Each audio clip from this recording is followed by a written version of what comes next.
BNP এক যুগেরও বেশি সময় ধরে বাংলাদেশের জনগণের যে দাবি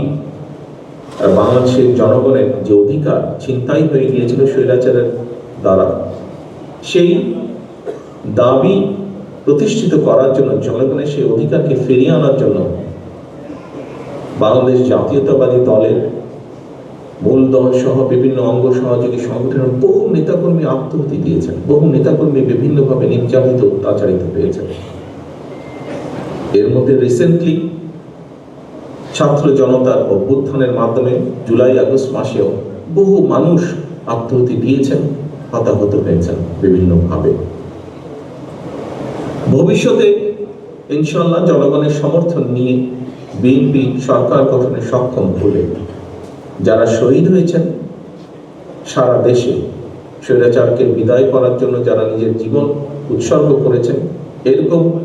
প্রতিটি মানুষের নামে বিভিন্ন এলাকায় রাষ্ট্রের যে প্রতিষ্ঠানগুলো তৈরি হবে, এই মানুষগুলো যাতে হারিয়ে না যায়, তাদের নাম যাতে হারিয়ে না যায়, সেজন্য রাষ্ট্রীয় যে সকল প্রতিষ্ঠান বিভিন্ন এলাকায়, সেটি থানা পর্যায়ে হোক, জেলা পর্যায়ে হোক, বিভাগ পর্যায়ে হোক, ঢাকা শহরে হোক, বিভিন্ন স্থানে এই শহীদদের নামে সেই প্রতিষ্ঠানগুলো নামকরণ করার একটি প্রস্তাবনা আমাদের রয়েছে।